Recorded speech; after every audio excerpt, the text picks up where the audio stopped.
Welcome to Straight Up Dog Talk, a new kind of podcast where no topic is off limits. We're bringing in experts and owners to have the conversations we should be having as a dog community. Each week, a new guest will share firsthand experiences, educational resources, or professional guidance to help you learn and grow along with your dog. You won't get one perspective here, you'll get them all, because every dog is different and every owner is too. You can follow along on Instagram, TikTok, and Facebook at Straight Up Dog Talk, or by visiting www.straightupdogtalk.com. Tune in from any of your favorite podcast platforms. Welcome to Straight Up Dog Talk. We're back again with a new episode this week. I'm here as usual, your host, Em, with Josh as always. Hello. And tonight's guest is Ashley from Flag the Breeders. How are you doing tonight, Ashley? I'm doing really well. I appreciate you guys having me on and being willing to talk about this really important topic that we're going to cover tonight.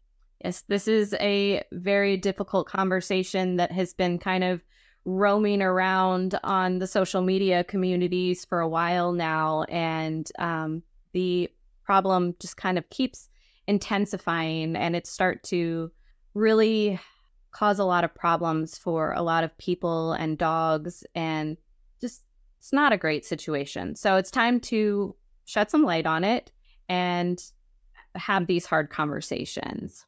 Definitely. So let's start with what Flag the Breeders actually represents. So Flag the Breeders is an Instagram account that I started, I think about 6 or 7 months ago now. I originally started a rescue back in 2021 and very quickly realized that backyard breeders are a huge problem in terms of being able to save dogs and not having them be euthanized in shelters. Backyard breeders are massively contributing to the pet overpopulation crisis that a lot of our shelters are experiencing. They are producing dogs faster than we can save them. So Flag the Breeders kind of, was born out of starting this rescue and really kind of digging in and seeing the impact that backyard breeders was having on the rescue and shelter world.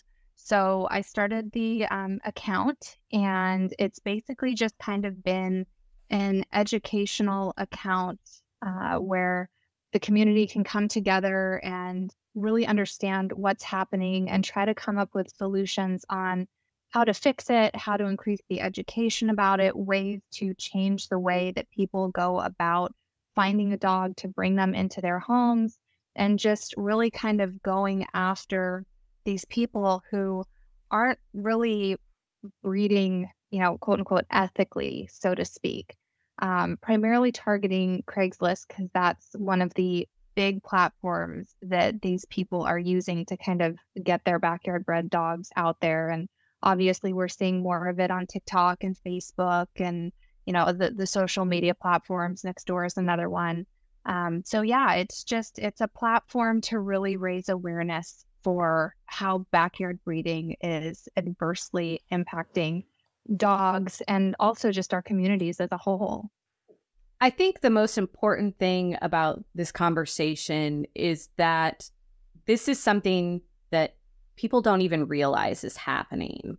People don't understand that this is happening in their neighbor's yard or, down the block and 3 houses over, because they don't know how to identify it. Now, we've talked a lot about backyard breeders and puppy mills and ethical breeding on social media, and everybody sees, what's going on with the overpopulation crisis in the shelters. But what I want to do with you is I want to break this down. I would like for you to explain the difference between a backyard breeder, a puppy mill, and then more what ethical breeding situations should look like. Right. And that's a great thing to kind of distinguish between those 3 different categories. So backyard breeding are people who are either breeding just for fun and then they're selling the puppies. They don't really have they're not providing the vet care. They don't really have any standards to which they are holding themselves to provide adequate care for the dogs, or they're doing it for profit. they see these, ethical breeders out there that are making money and getting demand, and, people want to buy these dogs. So they're like, oh, this is going to be a great way for me to make some extra money. And so it's either like a hobby thing, or it's like a, hey, times are tough and I would like to make some extra money. So it's on kind of a smaller scale with the backyard breeders. That's not to say that some of them won't have 10 dogs that they're using for breeding, but it's a lot smaller than, say, a puppy mill that has hundreds and hundreds of dogs, and they're just churning them out, and there's like no vet care. These dogs are just living in these tiny little cramped cages with no socialization at all. It's the backyard breeding sometimes on some levels is almost like a puppy mill, but on like a smaller scale, depending on the backyard breeder, if they're trying to, use the dogs for profit. And then the ethical breeders, and I know there's a lot of people who will probably disagree with me on this. I use the term ethical kind of loosely right now, just because my opinion is that there's no such thing as an ethical breeder at the moment, given how many dogs are dying. If you're putting out more dogs and you're taking away homes from dogs that need them, it's hard for someone like me who's in rescue to be like, yeah, this is ethical. But for the ethical breeders, they're the ones that are, doing it a little bit more right. They are getting the vet care for their dogs. They're getting the socialization for their dogs. They're being very careful on where they place them. They're providing some level of follow-up after they sell the dog. They'll take the dog back if it needs to come back for any reason. Backyard breeders won't do that. Puppy mills definitely won't do that. So they care more about the dogs, and they're trying to breed them to continue certain breeds or preserve the health or the temperament of certain breeds. So those are kind of the three different categories of, breeders that we're seeing these days. And another note along with what you said about the ethical breeders, the health and breed is really important, because when ethical breeders, and most of the truly ethical breeders are registered, they are looking to provide healthy puppies that are not going to have health conditions down the line. Now, can we predict what every puppy is going to have when they're born? No, we can't. Just like we can't with humans when they're born. But properly breeding a dog and creating the right combination between, whether it's one breed or two breeds or multiple breeds, when you're breeding a batch of puppies, there are right ways to do it and there are wrong ways to do it, especially when it comes to the outcome of the health of the puppies. And I think that the big problem here is that people don't realize that you can't just randomly pick two dogs and breed them and get a healthy litter of puppies every single time.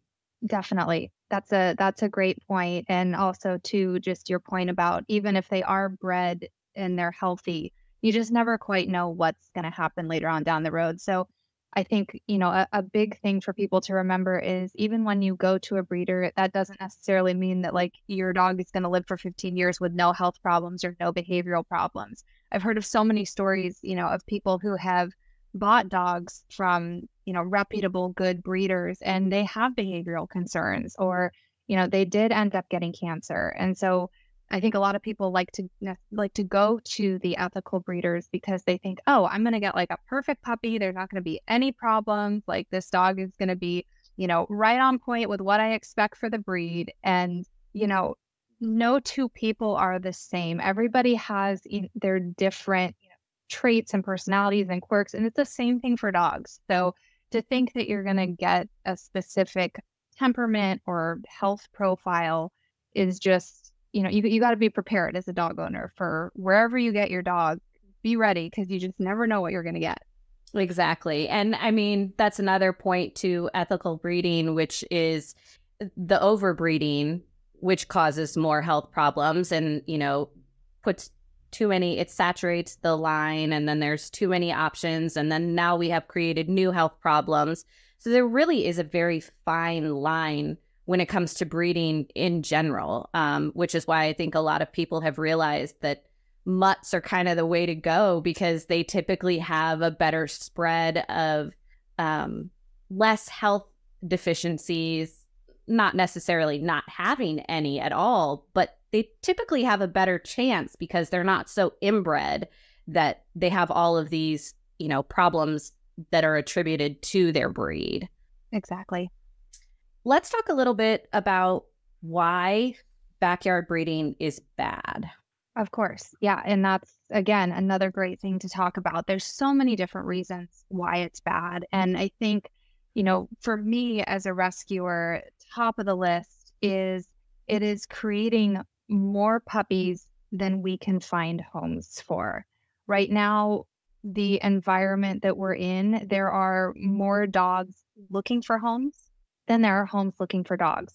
So when these backyard breeders continue to breed and breed and breed and breed, it just exacerbates that problem tremendously. And that's why we're seeing the overcrowding in our shelters. That's why we're seeing increased euthanasia rates in our shelters. That's why we're seeing rescues and shelters begging for adopters and fosters and, not being able to pool dogs because there's just not enough people that want to bring a dog into their homes right now. So that's kind of the number one reason for me, at least, as to why it's bad. Beyond that, the health of the dogs that are coming from these backyard breeder situations are sketchy at best. Puppies, you'll hear all the time about people who, they got their dog from Craigslist and it came down with parvo, or it got super sick and it didn't make it, or they had thousands of dollars in vet bills because these dogs didn't have any vet care or didn't get any vaccines or dewormers or anything to protect them from all the scary diseases that are out there just, waiting to take over. So, that's on the puppy side, but also on the dog side, the breeding, the parent side.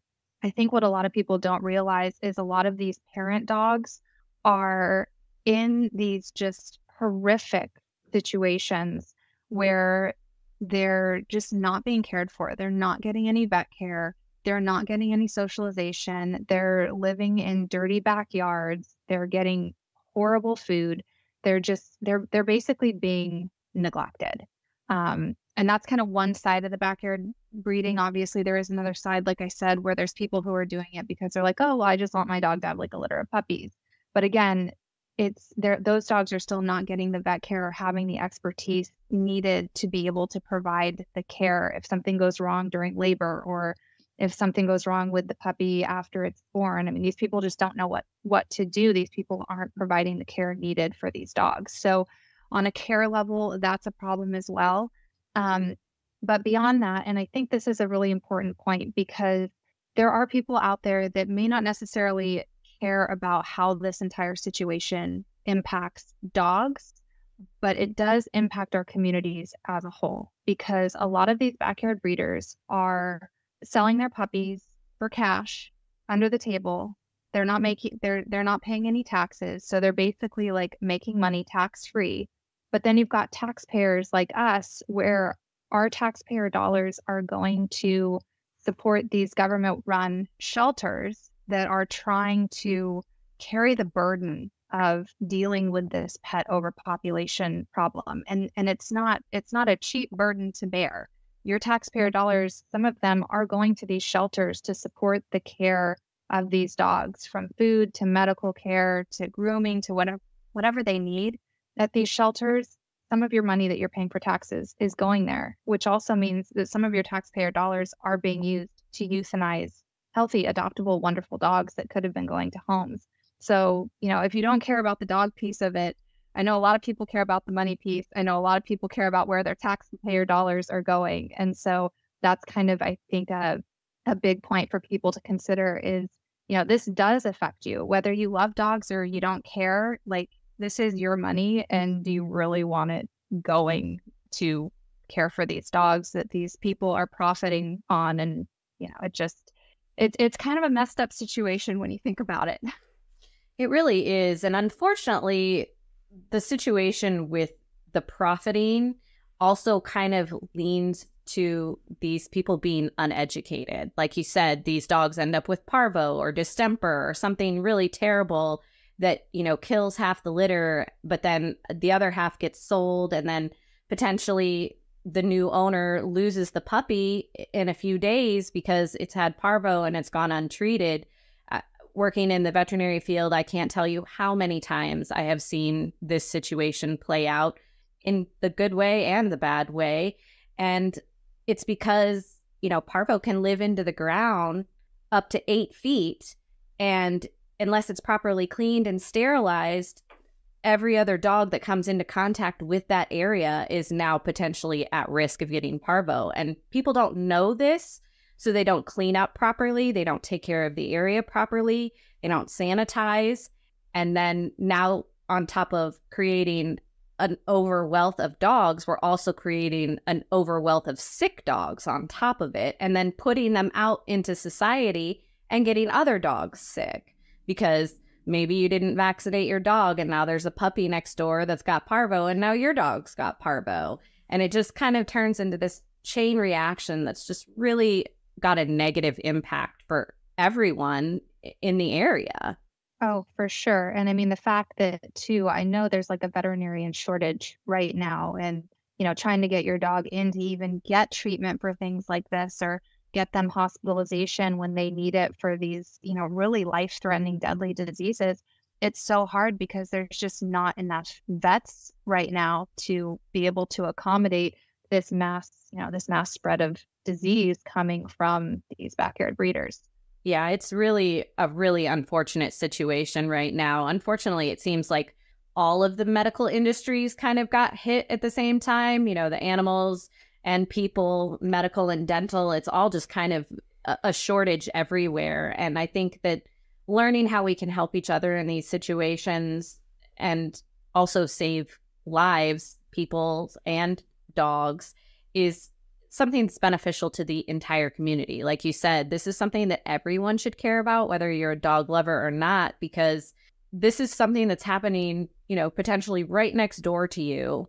And you could stop this from happening if you were to address it and bring attention to it and really speak out about that, which is exactly what you're doing. And I think that sharing the information that you have and spreading awareness is really important for this community, because if we all work together, that's where we stop this situation. Are we going to get out of this situation easily? No. Are more dogs going to die? Yes. And it's a really sad and unfortunate situation. But unless we do something about it, unless we're talking about it and actively trying to connect people to fix the situation, we're just going to keep ending in the same spot over and over and over again. Yeah, it's essentially just this like vicious hamster wheel that we're all just kind of running on right now in terms of trying to get these dogs out of these shelters and get them to safety. They just are coming in at a faster rate than we can save them. And honestly, we can't adopt or rescue or foster our way out of it the way that we're going right now. It has to be a community effort, and there has to be education behind it, because the more people who understand what's happening and that understand how to spot it and how to report it, the higher the chances are that we will be able to start making progress in a more positive direction. Because right now we are not going in the right direction, and it's devastating. It's just devastating. I mean, my Instagram feed is, filled with dogs that need out by 4 p.m. today. And if they don't get out, they're going to get euthanized. Then you see the update the next day and they're like, so-and-so didn't make it out. Nobody came. And I mean, it's just, we've got to get off the hamster wheel and approach this in a way that's actually going to solve the problem. And I think there's a lot of people out there that they blame the shelters for it. They're like, oh, the shelters are euthanizing. They should be doing more. Like, they should be trying to do more transports, or they should be trying to advertise their dogs more. Or they should be doing X, Y, Z. And it's like, if you want to solve a problem, you have to solve it where it starts. And obviously, one of the big places that this problem is starting is with the backyard breeders. And I'll admit there are obviously other factors that are contributing to the pet overpopulation crisis and the number of dogs ending up in shelters, but this is a big one. To your point of identifying the problem, you mentioned earlier some of the places that people are reaching out and selling these dogs on social media platforms. And I think that this is something that people don't realize, is that when you are looking on Facebook or Craigslist or Nextdoor, I mean, Instagram or TikTok, which is wild to me that people are selling dogs on TikTok and Instagram, but it's happening. I think that people don't realize that this is an area where you need to do your research. You need to look up these breeders. You need to invest in this decision that you're making, because what's happening is by not doing your research, here you are contributing to the problem. So to your point of that, how do we make this more known? How do we get the information out there? And how do people participate in a way that will positively affect the outcome of knowing not to purchase dogs off of social media?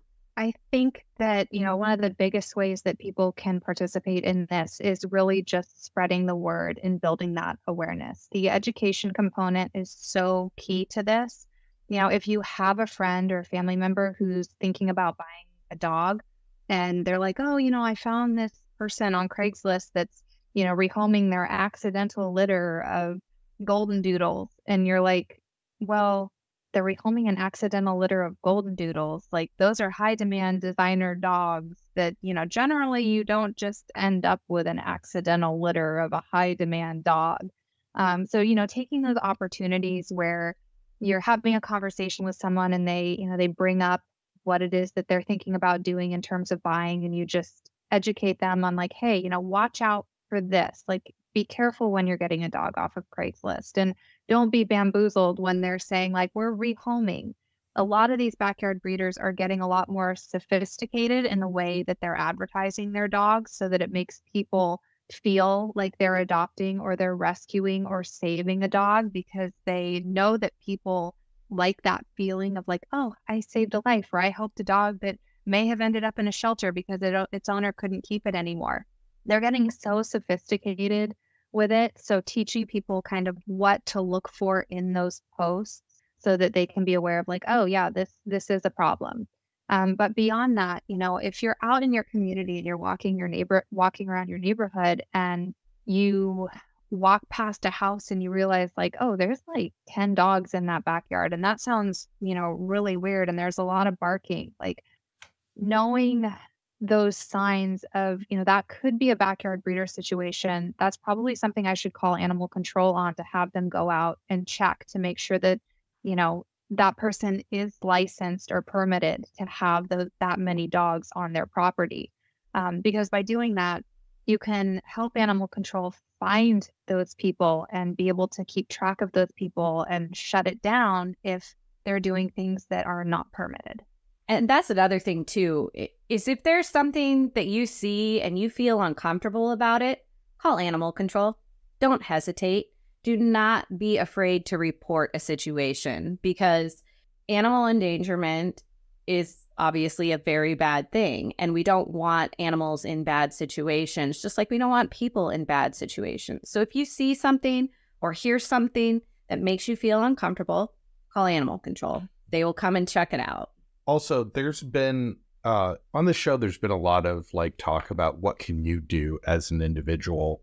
And there are people out there looking to legislate this. Shout out to Preston Moore here in Iowa, the director of the Iowa Humane Society, who has gone to Des Moines as often as he can and stands in front of the Capitol whenever a vote is coming up. But I mean, if you can't volunteer at a shelter or you can't foster, I can't do either of those things, or my house would be filled with dogs. I just I understand, but I can write a check to the Iowa Humane Society, and I can spread the word when Preston's going to go and do his thing at the Capitol. And, they're always looking for people to send, educational pamphlets or, get the word out that way. It doesn't necessarily have to involve the dog being right there for you to help. This is why I love having Josh on the show, because as most of you know, Josh is not on Dogstagram. He's not involved in the social media chaos that we are involved in. So since he brought that up, Ashley, why don't you talk about your Craigslist petition? Yeah, so I started a petition to try to just basically get Craigslist to enforce their own policies. Craigslist specifies that it's not allowed to sell dogs on their platform, and it's also not allowed to advertise dogs as available for stud service on their platform, but they don't enforce this at all. I mean, if you go on Craigslist and, you think you're going to find a dog for rehoming, like you will see so many posts that are just, at least for me, so clearly this person is selling dogs to profit.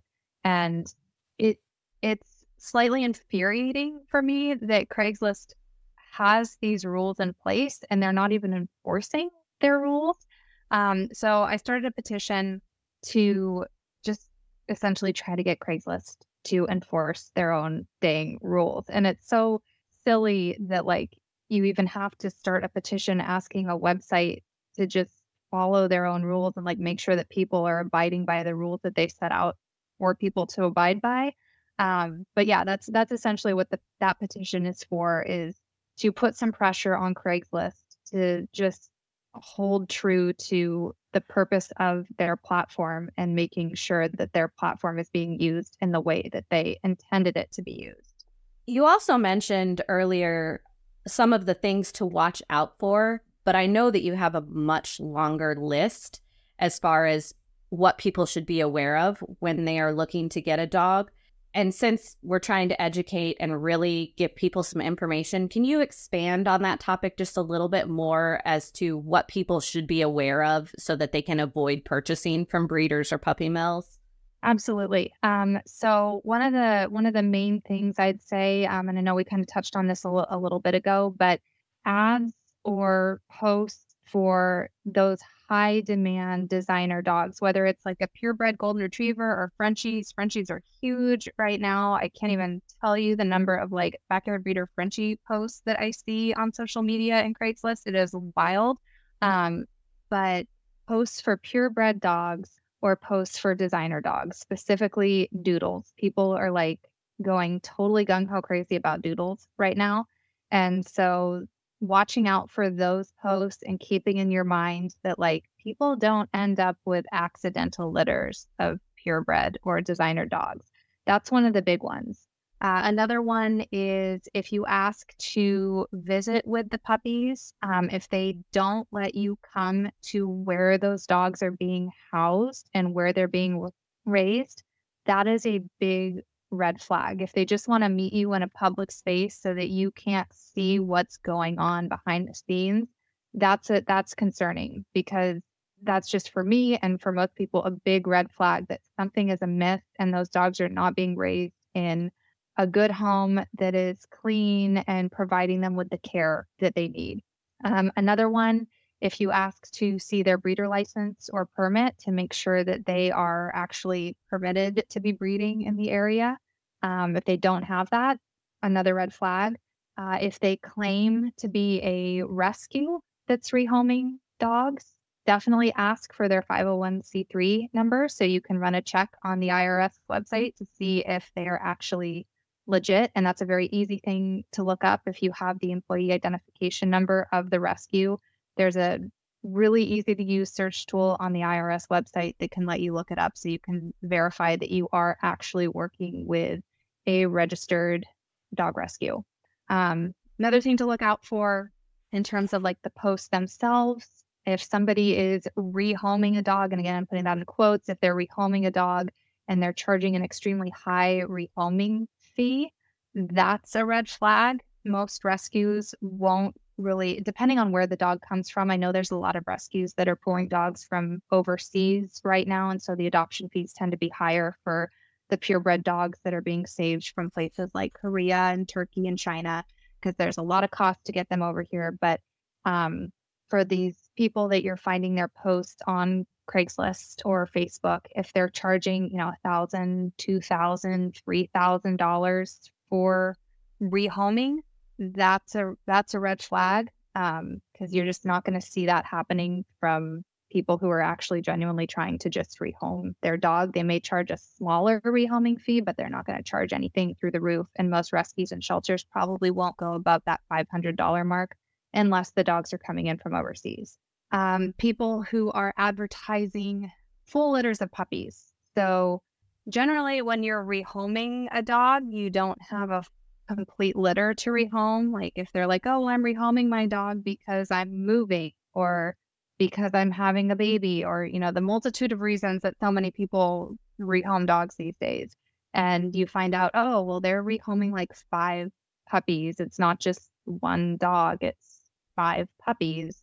That's generally another sign that this is a backyard breeder or someone who has bred to try to turn a profit, because most people won't suddenly just have 5 puppies that they magically need to rehome for some odd reason. Another thing to look out for would be strangely posed photos or kind of photoshopped photos with telephone numbers on them. Most people who are rehoming their dogs are just going to have like general photos of their dogs in a normal environment to show kind of how their dog is in a home or out in the world. They're not going to have these like posed photos of puppies in baskets or, puppies in teacups with their phone number on it. And, it's like, oh, we're rehoming our teacup Chihuahua. Look, it's in a little teacup and call the number on the thing. So that's definitely another one. And then 2, people who, and I've in the last week, I've started noticing on Facebook, people who are like, they're almost like posing like they want to be breeders, but they're clearly backyard breeders. And they're like, oh, come check out our litter of, what was it today? It was like wolfadoodles, I think it was. Like wolfhounds bred with poodles. And so they were like advertising their wolfadoodles. And then there was another one a couple days ago where they were like, oh, come check out our German healers. And they were a mix between German shepherds and healers. And so when you see stuff like that and you see people that are like, trying to, I guess, create like the next ad dog or whatever, that's definitely a big red flag too, in that they're trying to like create this new designer dog. And it's like, hey, come check out our wolfadoodles. So keep an eye out for that. That's definitely a red flag. And the last thing I'd say is, if they're not offering any support once you bring the puppy home, so they don't require you bring the puppy back to them if you can't keep the puppy, or they're not willing to help refer you to veterinarians, or they don't have a trainer that they can recommend. If they're not providing any support to you post-adoption, that's a big red flag, because the breeders who care about their dogs are going to have those resources for you. The rescues that care about their dogs will have those resources for you. I know our rescue, we have a trainer that we work with that will go out and do a free intro session with our adopters, and we have a vet that we recommend for our adopters. So if you're not getting that post-sale support or that post-adoption support, big red flag. So we've talked about a lot of different social media places that are where these backyard breeders kind of lurk and try to make their sales. How about, like, I don't know much about like the Instagram dog community or any of that, but like I would use Pet Finder. How is something like a Pet Finder or an aggregator for, I would understand it as an aggregator for rescues. Is there something I don't know about a Pet Finder or one of those services where a backyard breeder would be able to get on that platform?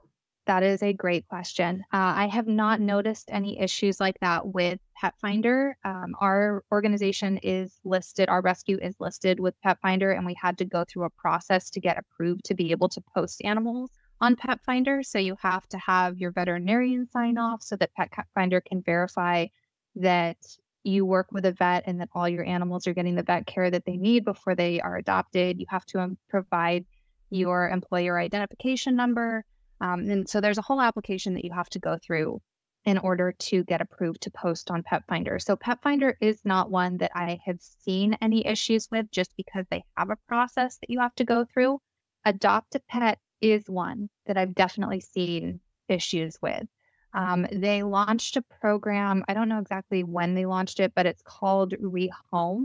And it essentially allows people who need to rehome their pets to post their pets on the Adopt a Pet website to be able to help adopters or new families find these dogs. The problem with that I have started to see over, I'd say, the last few months is that there are backyard breeders that are clearly posting their purebred litters of puppies on the Adopt a Pet platform. So, another, again, easy way to spot this, if you are going through Adopt a Pet and you're trying to see what's available in your area, if you see that there's a dog listed that's a purebred or a designer dog and it's from a private owner, so you can clearly see, like, if it's from a rescue, it'll say what rescue it's with, or if it's from a shelter, it'll say what shelter it's with. If it's from a private individual, it'll clearly say this is a posting from a private party. And then if they have, you can list like the adoption fee on the animal's profile. So if you see something where it's like, oh, look, here's a purebred Frenchie and the adoption fee is $1,000, then you're going to know, okay, this is probably a backyard breeder. And again, watch out for those photos, because that's how I also quickly spot those on Adopt a Pet, is you've got, they're wearing the little bows and they're in the basket and they're looking cute. And you can just clearly tell that it's not someone who's just trying to rehome their pet. It's someone who's trying to make a profit. So definitely watch out for that on Adopt a Pet for sure. Awesome. That helps a lot. And we kind of talked about this when my first dog was from a puppy mill. It wasn't a backyard breeder. It was Iowa we're consistently second worst in the nation for puppy mills, Missouri being the first. And but last year in 2022 they put out the list of like the 100 worst puppy mills, and Iowa had 17 of them. Yikes. Missouri had 26, but doesn't make it better. I know that's no laughing matter, but yikes. Right. Yeah. And so my story is that my first dog, I actually went to Pet Finder and found a local rescue that had this, scruffy looking Yorkie, and I didn't want a puppy, but I really knew nothing else about dogs other than that.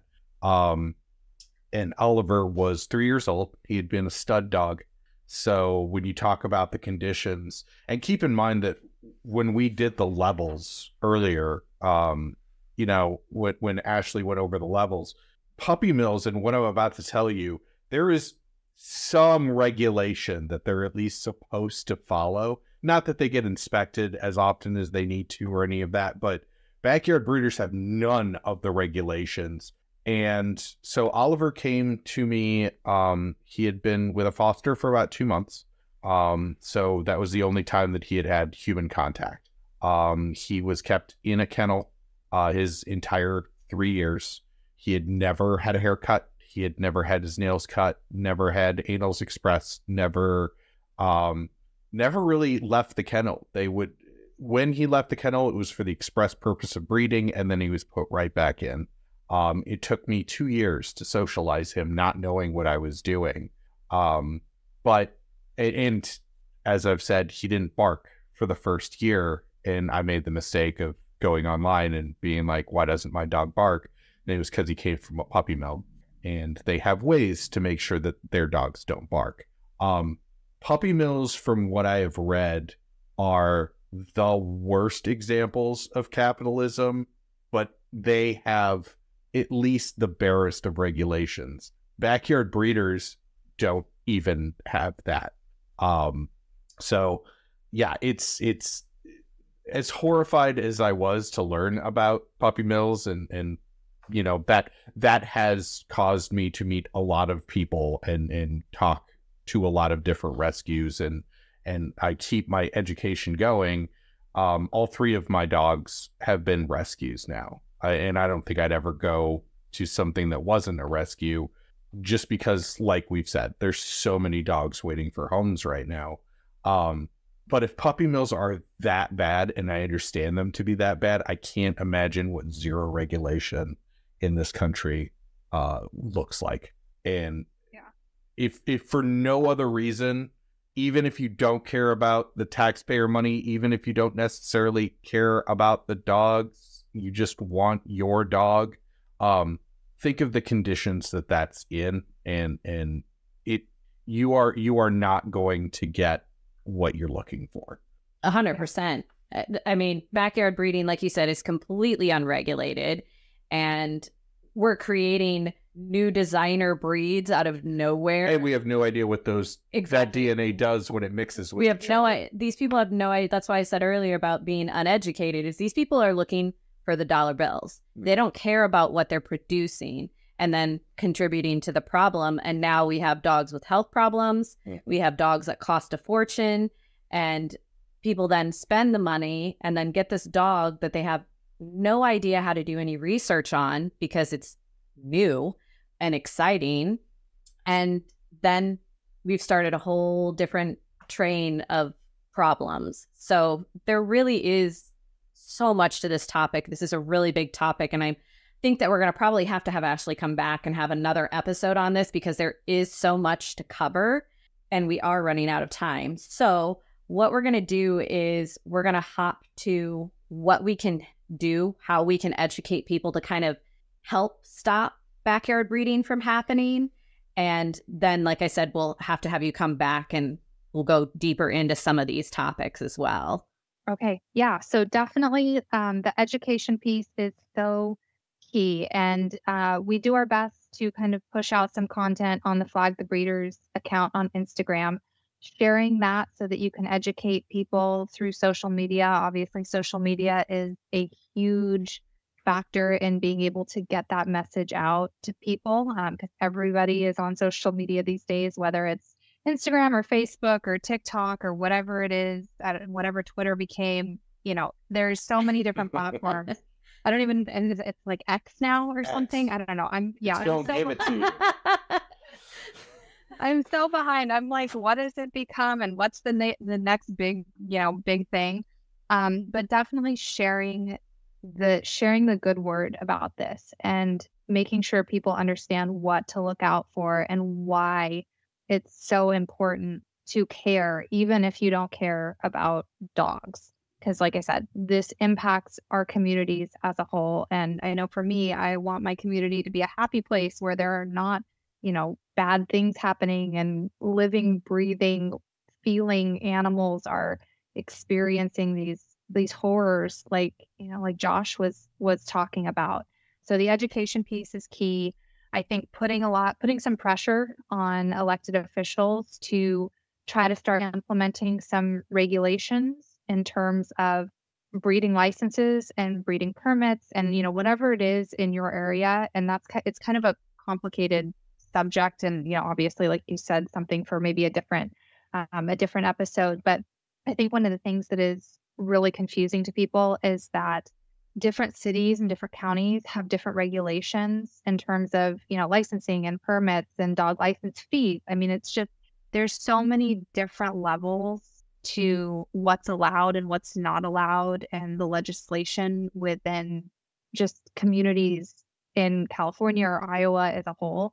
So trying to have like state or even national kind of blanket overviews of what is allowed and what isn't, so that the education piece becomes that much easier. Because when you're trying to educate people, to have to be like, okay, well, we've got Orange County that requires XYZ, but then we have Los Angeles County that requires ABC. And then over here, we've got San Diego requiring, GFA, whatever.